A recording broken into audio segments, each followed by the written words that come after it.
bbcworldservice.com, People Fixing the World with Myra Anubi. All about whistleblowing. We'll hear how 2 projects in Australia and the UK are helping people feel confident and safe to speak up about wrongdoing. OS is next. This is the BBC World Service, the world's radio station.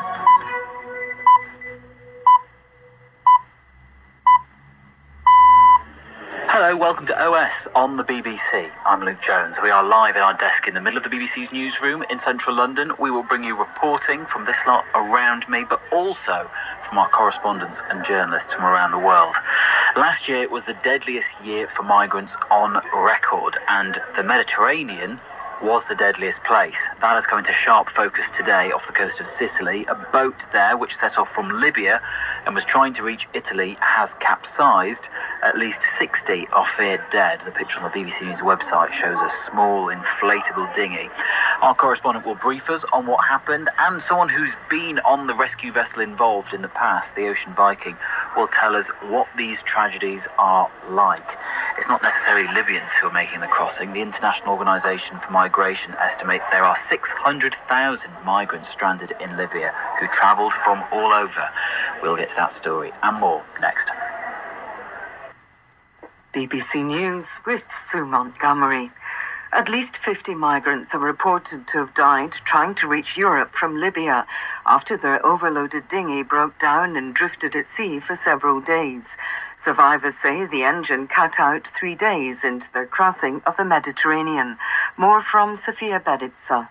All of this is an account from that NGO, SOS Méditerranée, and they said that last week a group of migrants set off from Libya to try and reach Italy. They were on a dinghy, but the engine of that dinghy, after 3 days, broke down.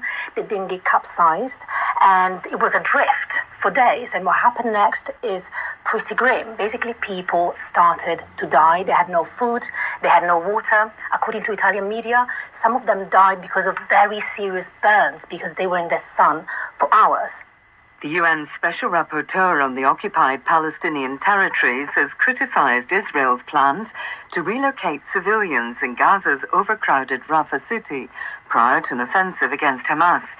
Francesca Albanese said living conditions elsewhere in the Strip were very difficult, and Israel's past civilian safeguarding operations had not been compliant with international law. Here's Mark Lowen. It would take not only time, but also manpower, significant manpower, to evacuate about 1.4 million people who are thought to be sheltering in Rafah, more than half of the entire population of Gaza that is down there in the southern part of the Gaza Strip. Even though the government has talked about these humanitarian islands, there is no sense that an incursion into Rafah is imminent. There is no sense, really, that the evacuation is imminent. And I think Anthony Blinken, by saying that the US has not received any concrete plans, is showing very much that Israel has not presented that to its closest ally. The lower house of Parliament in Spain has approved a controversial amnesty law which exonerates separatists in Catalonia who held an independence referendum in 2017 in defiance of the national government. Legislators narrowly voted in favour of the amnesty.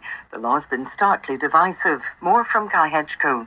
The next step for it is expected to go to the Senate, the upper house. It will spend 2 months there, we think, before coming back here to Congress for a final vote, probably sometime in mid-May. And what this bill does is it will remove pending legal action against Catalan nationalists for their separatist activity, most of that being linked to that failed bid for independence in 2017, which included a referendum that was deemed illegal by the courts. The pioneering Starship rocket developed by Elon Musk's company SpaceX has made its longest and most ambitious test flight so far. Contact was broken as it began its re-entry, and SpaceX confirmed the craft was lost, but it completed nearly an entire test flight. BBC News.